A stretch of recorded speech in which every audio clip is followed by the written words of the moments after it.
Love. Some would say it took a backseat when the pandemic forced us apart. As a family-run and proudly Canadian-owned company, Charm Diamond Centers saw the need to bring us together with tales of love and created the Canadian Love Map podcast. Since then, we've shared hundreds of real, uplifting stories that prove love conquers all. So thank you for listening. We couldn't do it without you. And remember, love starts here. What the world needs now is love. More love. Stars literally aligned. He's always been the one. There's someone out there for everyone. I'm Nancy Regan, your host on the Canadian Love Map. We are on a journey to uncover and share love stories of all kinds. He's never forgotten to bring me flowers. We're hoping we're going to give a little good news to this world. Even in these dark times, the life continues to go on. It's all about compassion, devotion, adventure, and of course, love. Everybody needs somebody. Everybody needs love. This is the Canadian Love Map. Well, love is the most important thing.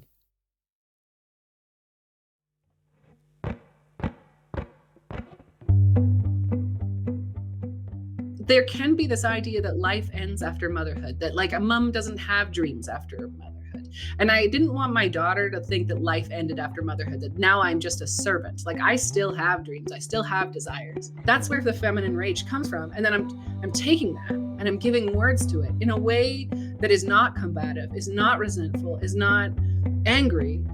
It's just like, look at this silly little thing that we're all doing. That's like my new purpose. It's like, I just want moms to feel seen and I want them to laugh. What greater joy and privilege is that in the world? Today's love story belongs to Farideh Olson. Some people are just born with a desire to perform. And for Farideh, her musical talent meant that her path in life was set. Eventually, international tours and awards propelled this songwriter into the limelight. It was motherhood that led her to lift her foot off the gas as a touring singer and focus on her family. But Farideh is a star who refuses not to shine. She began reflecting on parenting and motherhood in funny and relatable videos, performing songs for a whole new audience. Today, this viral sensation has a whole new path in life, relating to mothers and families around the world and teaching them to be proud of the good times and the bad, all set to music. This is the Canadian Love Map. Farideh, thanks so much for joining us.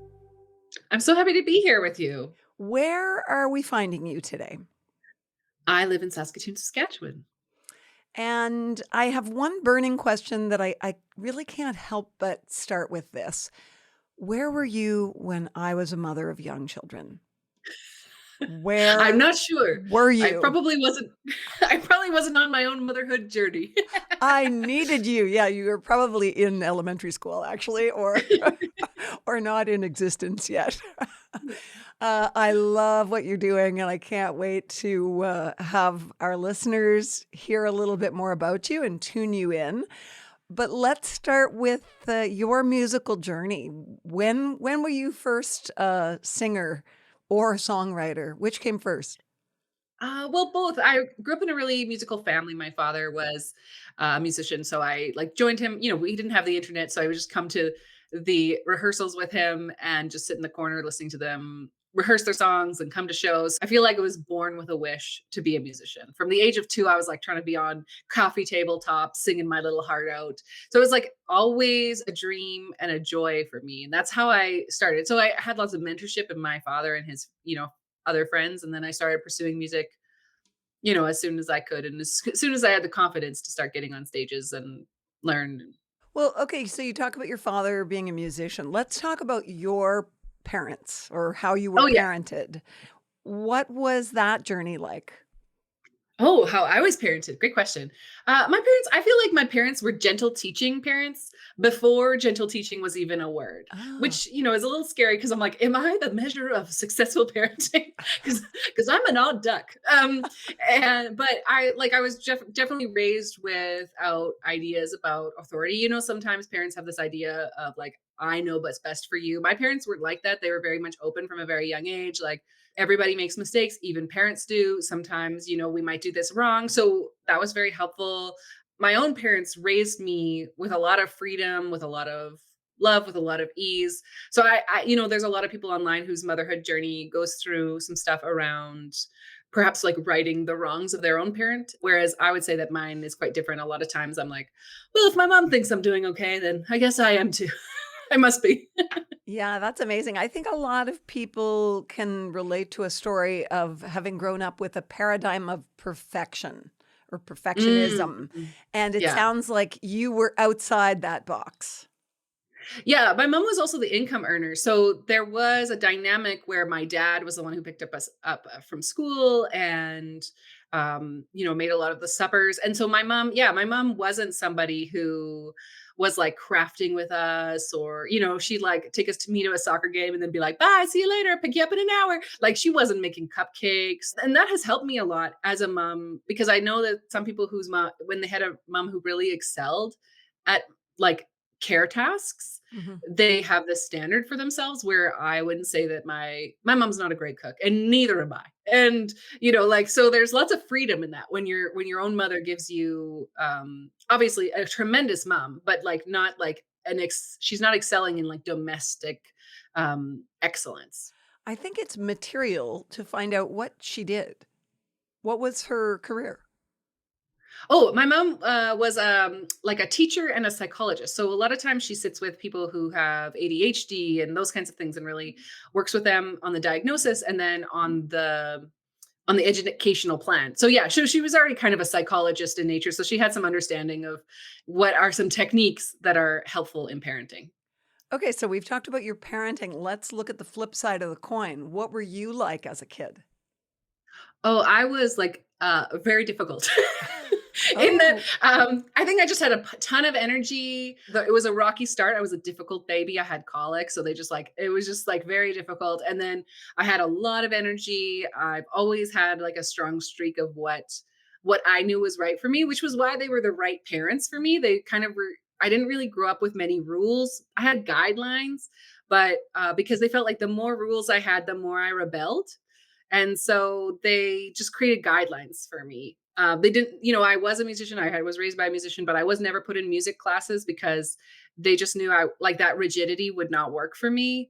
I never had a curfew, but I was still home at 10 because I was like, I don't want to lose my privileges. oh, that's pretty good. Can you have Yeah. a conversation with my children and explain that concept? What kind of musician was your dad? You use the word rigidity. Was he more of a, coloring in the lines musician, or was he more on the jazz end of the spectrum, lots of improv? Yeah, well, he was a roots musician. So yeah, way more freedom in that work. Also, he was like ear trained. Um, and so yeah, way more free. Like, of course, he loved to experiment with jazz, but he's more like, I think his relationship with music is more as like an inventor. Like he always loves to create. He's always loving new ideas, but not within like, yeah, that's right. There are musicians who live within rules and constructs and techniques and like, that stuff. And he certainly wasn't that kind of musician. Yeah, this sort of paints an interesting picture of how you grew up and who you became. Yeah. What were you like as a teenager? What was your growth pattern like in terms of what you thought you would be in the world? Well, I was pretty convinced I would be a musician. I was like Still. obsessed with it. I was like, I'm going to be a musician. I'm going to figure out how to make a living as a musician. It was like my singular focus. I finished high school early so I could get out of there as fast as possible. I was very like headstrong. Like I moved out of the house when I was 17. I was extremely independent and my parents went through a divorce right when I was in my teenage years. So that was like a big challenge in my life that I was navigating. And that's like a hard time for your parents to go through a divorce, but it's also can be very interesting because then, sometimes your relationship with your father, especially, can come through your mother, Yes. right? Sometimes, and then so when your parents divorce, you have to form new bonds and new relationships and new ways of communicating. And not that my father was not involved, but I think my mom assisted him in connections. And then I was old enough to start being like, this is our connection now. My mom's not here. How do we work together? And going through that sort of turbulent time, did songwriting become a therapeutic outlet for you? Oh, absolutely. Absolutely. And also like I'm a very introverted person. So but I still wished to be seen at that age. I think the stage was and continues to be the safe place where a part of me can be exposed that is extroverted. And then the rest of my life I live introverted, if that makes sense. Like and now of course social media, like that's where I'm playing out a lot of this more extroversion. But then in my day-to-day life, I'm not an extroverted person. Oh, I really get that. And I think a lot of people who live in a public spotlight would get that. Mm, And people make the mistake of saying, "Oh, you're an extrovert," mhm. clearly. Yeah. But that's just because that's the part of you they happen to see. Right. Do you remember the first time you were on stage singing? Oh, I sure do. It was with my dad, and it was awful. I just like, Okay, I'm you gonna get so need to know scared. more about that. You get so you like practice your backup vocals, and then you get there, and then your whole adrenaline, right? Like your whole like your body's like vibrating, your voice isn't, it is not cooperating. It's mortifying and humiliating, but that's part of the work to do what you want to do. If you want to get on stage, like generally, most people are going to be hit with fear when 100 people turn their eyes on you. Yeah, I always say, I have a past in television, and Right. you can only get good at doing live television by doing live television. And I'm Mhm. sure the same is true of being on stage. If Yeah. if you're not up there with that adrenaline flooding your system, then it's not really practice for that. Right. And I'm sure you feel the same way as I do in the way that now I feel very bulletproof when it comes to stage. I'm like, listen, I have literally been humiliated in every single way possible. Nothing short of, even if if I accidentally set fire on the stage, I still would be like, okay, well, this is part of the show now. And there's a Yes. beauty in that bulletproof, you know, Oh, it took me mastery. a long time to get there, and I actually wrote a whole book about it. Oh, good. But it is there's a liberation beyond that, living with fear of mistakes guiding every move. That's right. And you're right, and it's fun because it's like, "Bring it on. Yeah. What's gonna happen Yeah. now?" Yeah. Agreed. Okay, so where did your music career go from there? So I started like pursuing solo music. So I started like recording albums and performing. And I had lots of stops and starts. In my early 20s, I had a lot of mental health challenges, like with depression and anxiety. Because I live in Saskatoon, Saskatchewan. So like it's not a place that's like well known for music industry. And I had previously looked at like moving to a larger center, but I never quite worked. And I think now that I look about it, I actually really needed the support, especially of my mom, to navigate those mental health challenges. And so I'm glad I stayed. And then after about maybe 8 or 10 years of that, so it was like late 20s, I realized I wasn't growing. And so I decided to form a band called Rosie and the Riveters, which was a band in Canada. It was like an all female band. And one of the like inspirations for that was that I knew that as a solo artist, I wasn't growing, that like some of the best ways we can grow as an artist is through collaboration. And I Mhm. learned so much from Rosie and the Riveters, and I spent nearly a decade with them, and really had the chance to tour all over North America and Canada. We did really well with like songs on CBC, and I learned so much from my other members of my band. They improved my musicianship because some of them were more technically trained, and so that really was a balance to my more intuitive approach. And obviously, we had lots of opportunities, and we did lots of shows. So then I became bulletproof in this, you know. And then just like weeks before the pandemic, I realized that because at this time I had become a mother, like Rose and the Rivers became more successful like after I became a mom. So my child joined us on Oh. tour for the first 2 years, which I'm sure if you've ever had like a child under the age of 2, you can imagine how horrific that would be. I can't even imagine actually Yeah. because I remember it's a struggle just being at home and trying to manage motherhood in those first 2 years, Yeah. frankly, or parenthood, frankly. Yeah. It was really a testament to how much I still had this dream of being a musician. And also I didn't, sometimes there can be this idea that life ends after motherhood, that like a mom doesn't have dreams after motherhood. And I didn't want my daughter to think that life ended after motherhood, that now I'm just a servant. Like I still have dreams, I still have desires. And so I just pushed through. And of course, that was traumatic for me. She was fine, just like anything in life. Generally, the mother suffers, not the child. um, Hmm. but obviously I found a lot of inner strength from it. But after she was 2, you have to start paying for flights and those kinds of things. Like I started leaving her at home. And so by 2020, she was like 4.5. And I was like, actually last year I missed 100 days of her life on the road. And so I was kind of facing this thing of, I have 2 dreams in my heart, but one of them, like I have a deep responsibility for another person.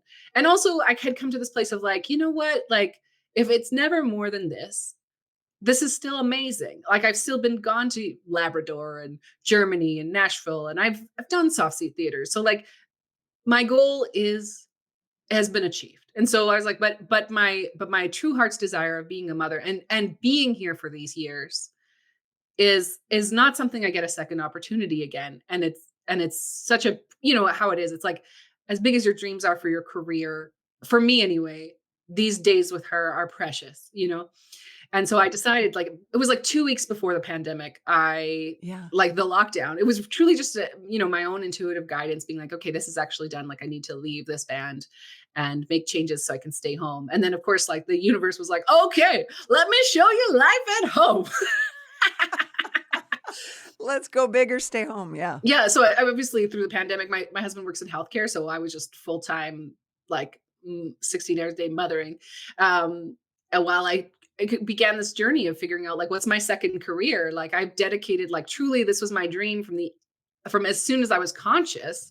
I felt like not even myself because I was like, this was my constant thought, my constant dream. Like I'm living without this deep like yearning and love in my life. But what an opportunity to create this is a journey many women over 40 go through of like, what's my second career? Like, what am I doing? And the only thing I wanted to do was social media. I was like, I really want to do social media videos. And like, I know how to entertain audiences. Like I know how to make them laugh. I know how to make them cry. Maybe I can do that online because then I'm at least home. I'm not constantly on the road. And so I started doing that. And my husband's like, what's the plan? I was like, I have no plan. I think the only thing I've ever done is follow my intuition and my creativity. And that's what leads to opportunity. And the only thing my creativity is telling me to do is make social media videos. So I did that for 2 years. And what I learned was that like my comedic videos did the best, but they didn't do great. And I decided, I was like, you know what? I took songwriting classes, I took musical classes, I took performance classes. Like, I'm probably just not that funny. Like, that's probably why it's not working. Like, I need to study it just like I would. So I took a few comedy classes, and one in particular really taught me so much. And in that class, I realized 2 things. Because I was so firmly thinking that my music career was over, I was not putting music and comedy together. Like, I hadn't even thought of, like, I was just, like, leaving at the door 20 years of skills and not intertwining them. And then the other thing I learned was that they kept asking me to write about motherhood. Write comedy about motherhood. And as a musician, as a female musician, you're told not to write about motherhood. You're not to look like a mom because it's, not very sexy, not very cool, right? It's very outdated. Okay, yeah, I get that. And if you think about it, you probably don't know any or more than 5 songs about motherhood, about the parenting. No. A man can get away with being a father, but a woman cannot get away looking like a mother. Wow, I'm searching my data bank, and that is so true. And even if it is a song about motherhood, it's sort of done in a veiled way so that it doesn't, identify them as a mother. Instead, they can still be a singer. Right. Yeah, exactly. Because it's, a mother doesn't have dreams. She doesn't have passions. She's just a servant of the family. She can't, at least that's my perspective. Also, she's not considered cool. She's not packaged in sexuality, those kinds of things. And so when he comedian, like a mentor was telling me to write motherhood, like all my stuff came up. I was like, no, like I do not want to be uncool. I don't want to be. And then I was like, what? You know what? I've already like walked away from my dream of as a musician of being cool. Like, well, I don't need to do this. So I started writing about motherhood. And that's when I realized, like, just like any artist, we're always drawing upon our personal experiences to create these treasures. And I was like, wow, I have 8 years of hardship, struggle, like personal reflection, transformation, a hero's journey to draw on. And not just my own journey, but my friend's journey. And so I was like, wow, I actually have so much to say on this. And then when I started combining music and comedy about motherhood, like my social media just really took off because it's like, if you never see yourself in a song, if you never see yourself in a movie, if you don't, then suddenly people are like, oh my gosh, I feel so seen. So then I was like, oh, so my second career path is actually just the same career path, but inverted. Like when I was with Rosie and the Riveters, I tell jokes between songs.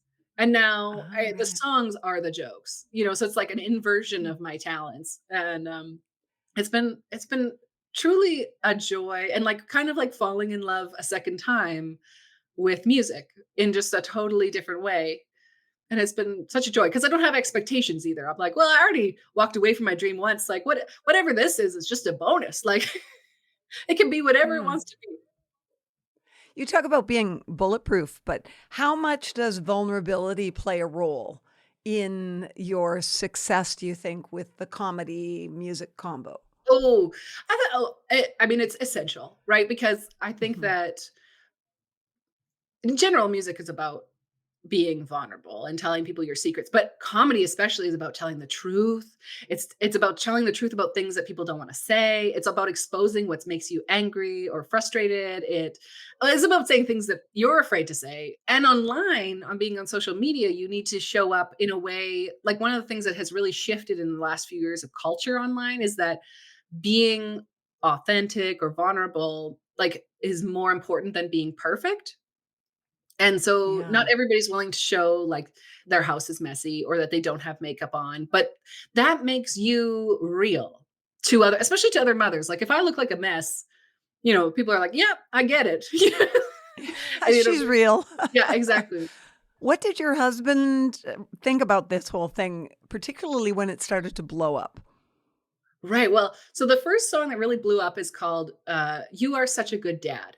And it's I talking about all love the that song so much. Can you sing a little bit of it? Can I put you on Sure, the yeah. spot? Because I really Yeah, want people to absolutely. understand what you're talking about. Yeah, the first part goes, I did the cooking and the cleaning and the groceries and the laundry Fed for the cat the and the dog, and someone stole my coffee. Got a gift for your mother that you probably won't like. Paid a bill, wiped her butt, broke up a couple fights. Then I just about lost my mind, cause we both took the kids to the park. And someone said to you, you are such a good dad. It just kind of goes on giving all these examples of like how I can do like everything, and then my husband will do the bare minimum, which is like exist next to the child, and like strangers will approach him, and Or his mom comes over and says, "You're such a good dad."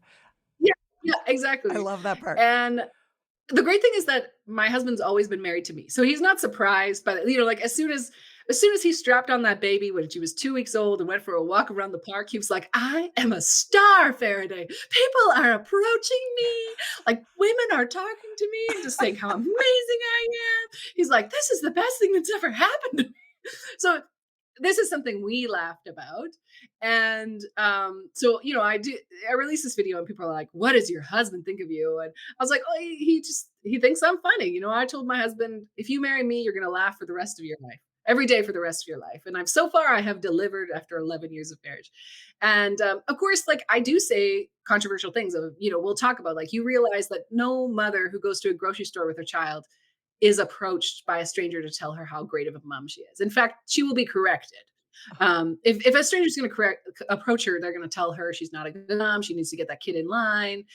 Like they're going to critique her parenting. They're not going to celebrate her. And so, yeah, he's always gotten me. He knows why I'm making these videos. Like, I'm drawing attention to like this pattern. And it's not about my husband. It's about or whether he shows up. It's about a pattern in society that we see where men, the standard for being a good father is he there?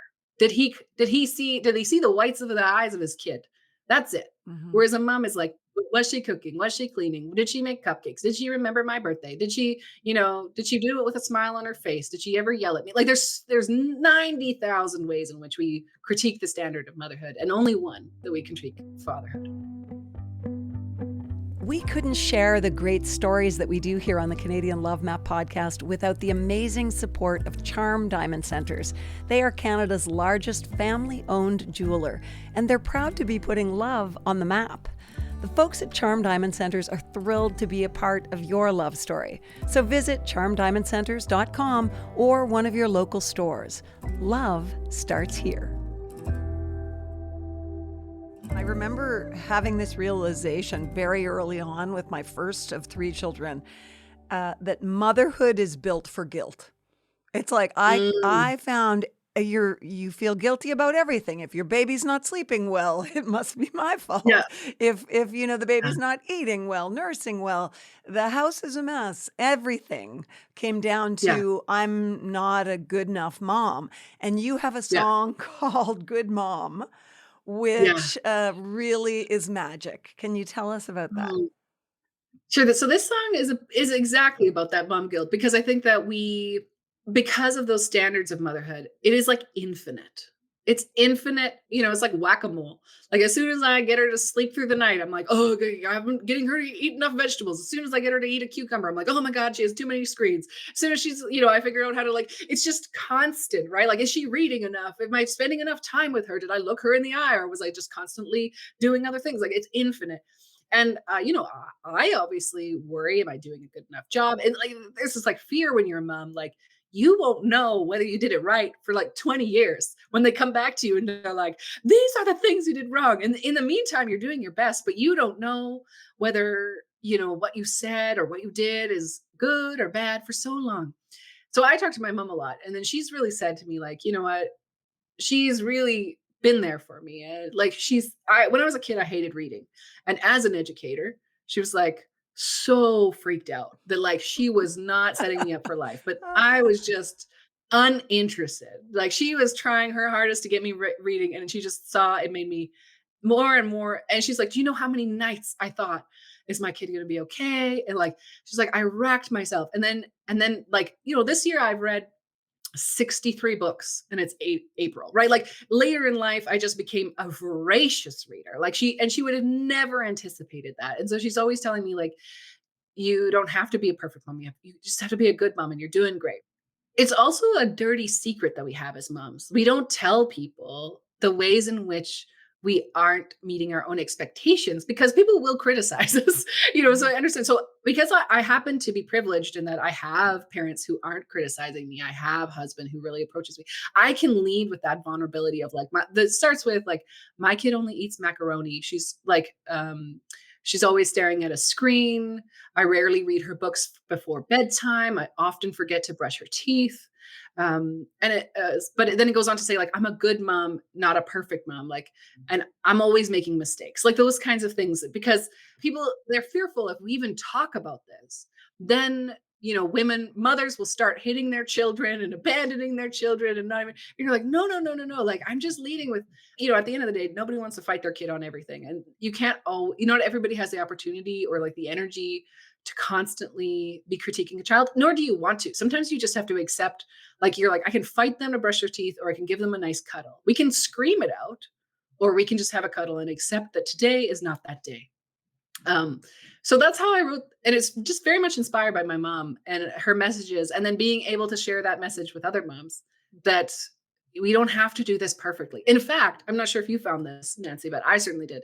The more I try to be a perfect mother, the worse of a mother I become, because then it's all critiquing and control and no connection. Oh, you're picking so it's a a scab fallacy for me right now, Farideh. You're picking a scab, because that is really how I was parented and how I parented when my oldest kids were little. And it was about a journey out of that, method of parenting. And I learned as much. They say our kids are our greatest teachers, and that was true. Right, isn't it? And of course you that's the parent you were told to be. That was not just by your mom, but by society. If you are succeeding, your kid's hair is brushed, they're clean, they're perfect, they're not making a sound, they're doing these things. And so then they're human beings that look, they're practically wolves, it takes a lot of work to keep them in this bubble. And so it's of course you were that parent, because that's what the world told you was a good mom. So you get a lot of love in your comments, but I know, as you said, you also get a lot of negative comments. And I think that makes sense, because if as women we are so paranoid about being perceived as a bad mom, then it's easy to critique others because that makes us feel better. If I can say, oh, you're a bad mom, it makes me feel a little bit better about my capabilities, maybe. Yeah. I remember Yeah. one of the most liberating things for me when my boys, who are my oldest kids, were young, was another mother who I thought was like Mother Earth. She said to me one morning, we were going to play tennis, and she said, oh, don't you hate it when you drop your kids off at school, or you're yelling at your kids and then you drop them off at school and then you feel badly. And I was like, you yell at your kids?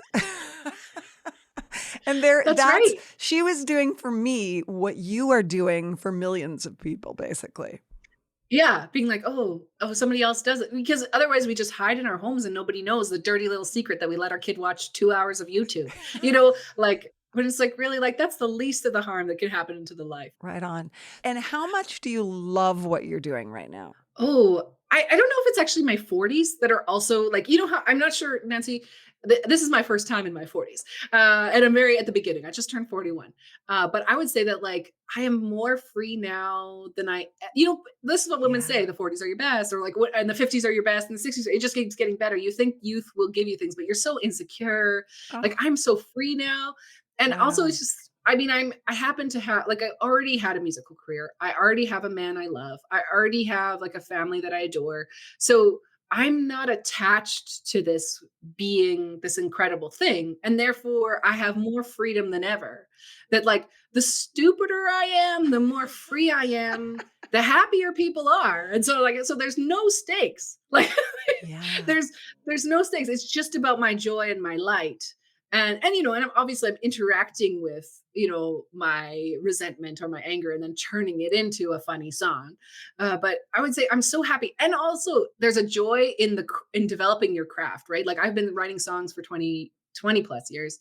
But writing a comedy song has different techniques. It's more cerebral. So I just find like you want where you need a word to hit in order to like really make a joke land is in a different spot. And so I find that it's allowing me to have a renewed appreciation for my craft as I'm looking through it a different lens. And it brings me so much joy. I'm just like hungry for it, being like, oh, that's why this song didn't work. Whereas it is working here. And it just brings me great joy. And it pushes me all the time because, not just vulnerability for others, I have to push myself in saying things that I'm maybe not comfortable saying. For instance, like I have a song that's doing quite well right now called "Used to Be a Hoe," and it's about how a mom has a sexual past. Yeah, and that is like not language I would use in a real life. But like you have to kind of hit people a little hard. And this is partly because I look around my friends and I'm like, this woman is a wildcat, and the only thing that their kids see is like, do you guys want cupcakes or Cheerios? Like she's playing this role, and people only see her once again as no past, no future. She is just a mother. And I'm like, this woman is, she partied so hard. She was doing all this stuff, like, and she's a whole person. She's not a servant. She's a whole person. So I wrote this song, but there's a vulnerability in me stretching myself in language, or like I'm a folk musician. You don't hear like folk musicians like William Prince talking about hoes. Like this is a contrast. And also comedy is about contrast. When you see a mom using a word that is like so antithesis, or using like language or sound that's antithesis to how we perceive her, we find it funny, the juxtaposition. And the songs teach me, right? I'm sure you've talked to musicians before, like, you write a song and you're like, oh, that's quite the surprise. That's what I'm writing about, huh? Okay. The meaning emerges. Yeah. And I really understand why that one struck a chord, because I absolutely recall saying to my children at some point, you don't understand that I am also a human being. I'm not just your mother. You have to broaden your thoughts about who I am, because I am a whole person. And you say it in a funny way that allows other people to be seen. What is the amazing response that you get? So forget about any negative criticisms and so Oh, on. yeah. Tell me about the love that you receive from people who follow you and who find you on social media. I would say like the biggest thing I see over and over and again is people will comment, "I feel seen." Like, Mm. I feel like you get me, you see me, like this is me. This is my life. These are my stories. And that brings me so much joy. And I would say that the other thing that's really touching is because like with Such a Good Dad or a few other songs, I write about the division of labor and inequity in marriages, about like with Such a Good Dad, or even things like have a song called I Make a List, where it's like, these old ideas that in order to divide care tasks, you should make a list for your husband. But that's not an effective strategy, because then the mom still owns all the work. And Yes. so I kind of like took that into a funny thing. And I have therapists messaging me to tell me that that my songs were in their couples session, Oh my gosh. or their session with their wife, to help them identify. Like, my gift as a songwriter was always how to articulate people's feelings. Like, that's my personal gift. Like, if we Mhm. talk about your feelings, I will be able to articulate your feelings back to you. And so that's what I did as a songwriter. And that's what I'm still doing. Like, I'm taking feminine rage about how my husband is, he's approached by strangers to tell him how great of a father he is, but he is not actually showing up at home. How come he gets all that praise and I am like literally spilling my guts and my blood out, and he's barely showing up, and he thinks he's showing up. He truly believes he's showing up, but he's not doing half. He's not even doing 30%. Like, that's where the feminine rage comes from. And then I'm taking that and I'm giving words to it in a way that is not combative, is not resentful, is not angry. It's just like, look at this silly little thing that we're all doing. And so it ends up in therapy sessions or being sent to their husbands. And then conversations happen where, because then it's not your wife attacking you. Right. There's just like some random Canadian girl who's singing about something in a way that is non-confrontational, that you can hear it being like, oh, it's not me. It's not like this husband. And then I'm very much talking in this like, heterosexual way, like this husband's like not doing enough. It's just that sometimes we don't see how, like, the thing about motherhood is it's invisible. It's invisible, even to moms, right? Like, if you're like, what did I used to be like, he's like, oh, what was your day like? I'll be like, I did nothing. When really, like, I saved a life Oh my twice. gosh. Yeah. I washed some dishes. I cleaned the house 3 times and it's still dirty. Like, it's invisible. Nobody sees it. So if I can't see it, why would my husband be able to see it? And it has always been confined to the home. There's no movies about it. There's no shows about it. So you don't see that labor. And so that is really hard inside of a marriage when you have children. Your partner, your husband in the situation, has never been trained to see this work, and nobody's ever valued it. So of course it's happening. So anyway, that's my like great joy, is like therapists, or like just people who are just like, oh my gosh, I had a really hard day and I just went through your videos and I laughed. And I was like, Yeah. oh, like, that's like my new purpose, is like, I just want moms to feel seen and I want them to laugh, because that's what greater joy and privilege is that in the world. But I love that on top of that, you're also opening a door for communication within Yeah. relationships. I think that's Yeah. brilliant. And Yeah. I'd love to know about your relationship as a mother to do you have one child or more now? Yeah. I have one child. Yeah. Yeah. So how do you feel about being a mother? What is your experience of motherhood, especially being able to stay home and work from there now? Yeah. Oh gosh. Just like everybody, my daughter is such a teacher. I like being home. I would say that she is older now. And so I think that now that my career is doing better, I think that there are ways in which I can do that cause her less harm and cause me less harm to be away from her. Because I think being on the road, like, there's nothing more special than being in person. And I Mhm. really see that will be part of my future journey. Whereas before, I was afraid of hurting my family. She's older, but also there are ways in which I can do this better. When my daughter was young, before the age of 4, my daughter, like, was not a listener. and and I'm a very free-spirited parent, and my husband is even more free-spirited than me. So I did not have a child that behaves or sits well, and that's not a problem for us. But out in the world, sometimes I can see other people really struggle with that. So, when she was young, that was hard, especially because I was touring, and you're being critiqued either verbally or with eyes. And that was very difficult. Like, as a performer, like, I do like to control how I'm perceived in some ways. I like to be likable. And then if people don't like you, like there's such a journey of being like having to love your child more than other people's approval, right? Like, Yeah, well it's said. like eventually, like I think that's the beauty of like I remember being with my daughter when she was like 3. And this is part of my journey of like leaving my career is that, you love your kids so much. You don't just sacrifice everything you do. Like I remember being like, in order to be the best mom for you, I cannot be myself.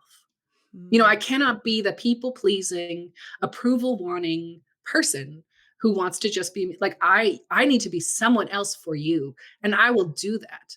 Like I will become someone else for you. Like that love is like, whew, right? Like, and what a joy, what a gift, what a real sacrifice. And ultimately I've become a better person, a more whole person, but that wasn't easy to be like, oh gosh, by trying to get other people's approval, I forgot to be your mom.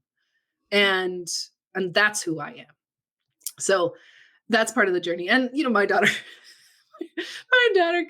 I mean, she's like us. So she also doesn't like rules. She doesn't like being rigid. She's constantly stretching me and she's developing a sense of humor, which is a joy to like see emerge. And I find parenting very joyful, but I'm also very supported. Like, I think that's a big it's very hard to enjoy parenting if you don't have support, whether it's from a partner or my mom lives nearby, or, I'm so blessed in that way. And so then my life can be very full because of that support. So this is a twist on that question. It's just a little different. What do you love most about being a mother? This is like more, I guess, a mystical thing. But when my daughter was born, I felt like every cell in the universe vibrated with my love for her. And there's this connection that you have to other mothers where you know that they love their children like as much. And that's a beautiful connection. And to know like love, I mean, I don't believe that like, people are like, you never know love until you have a child. Like, I don't think that is true, but because I think that love, there's many different kinds, but that kind of mystical love where I was like, I can see how I could love you after death. I can see how my grandmother who's dead loves you, because this love is just so in my veins. And it just continues to teach me so many beautiful so many beautiful thoughts. Like one part about motherhood I don't think is talked about is grief. Like I grieve because maybe it's because I have one child, that I will never hold my daughter as a 1-year-old again. Like she doesn't exist in that form. Wait till she's And so 28. Well, that's Trust right. me. It's like I'm trying this new song where it's like, to love you is to constantly grieve who you used to be. Yeah. Like, and I'm so delighted with who you are. But I want all of those versions in this moment almost, right? Like that it's like, and what a beautiful thing like this. It's such a treasure trove of continuous lessons and reflections. And like, it's full of life, right? Like a child is life. And you are constantly harvesting like I, if I don't see my husband for a year, it's going to be fine. Like I love him. He's a great guy. We can talk on the phone. Like we would make it work. You would notice that he was gone. Yeah. But like, if I didn't see him for a decade, I would miss him, but I wouldn't be like, oh my God, I miss who you were at 30, because I wouldn't have been like, oh my gosh, I missed out. Like we would be like, all right, well, that was, like, I love you, but we're good. Whereas like to miss that, like, I don't miss him I never think like, gosh, I really wish I held your 27-year-old body again. Like, I don't know. I'm like loving his 41-year-old body like that, or 44-year-old body. I like love that. But with my child, I'm like, oh, like, remember when her hand was like so tiny in mine, or, remember when, I took her to an indoor, pool and she asked me if I brought the sunscreen because she didn't know that you would, she only ever went to the pool in the summer, like, great. And I'll never have that little one again.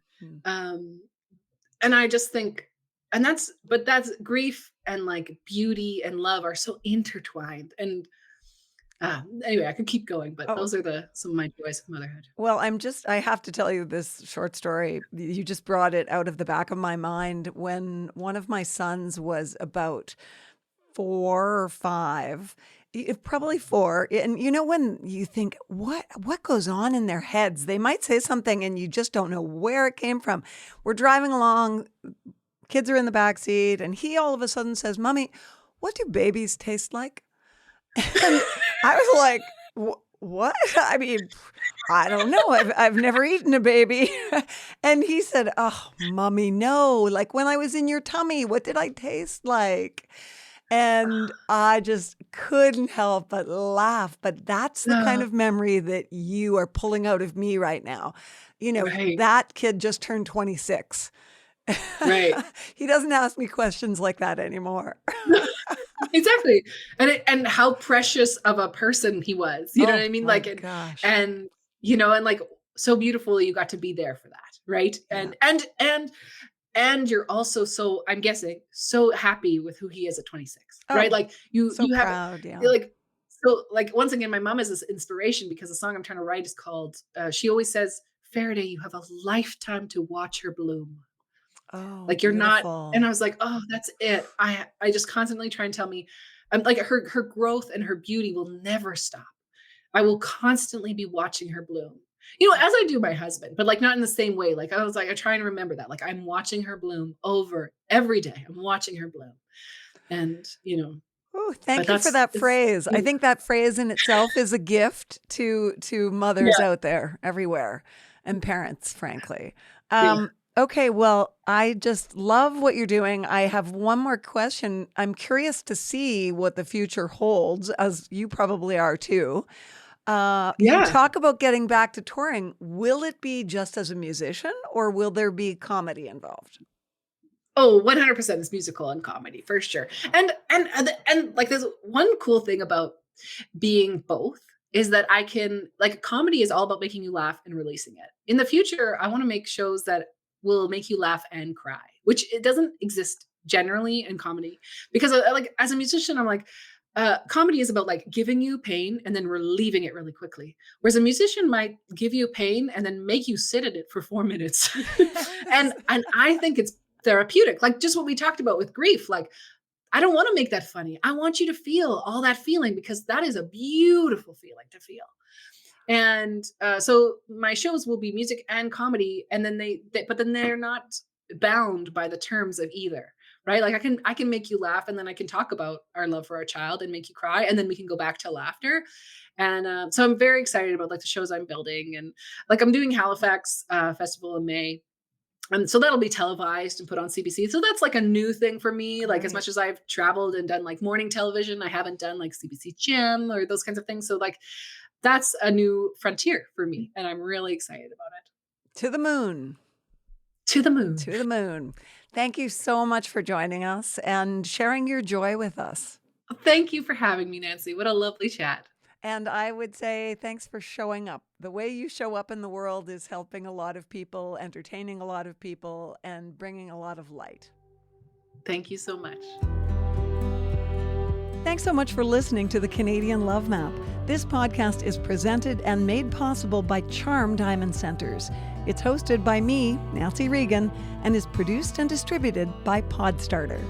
We love sharing love stories of all kinds, and that could include yours. So do you or someone you know have an uplifting tale to tell? Reach out to us on Facebook or Instagram using @CanadianLoveMap or email producer@podstarter.io. We'll be back next week with another love story to add to the map.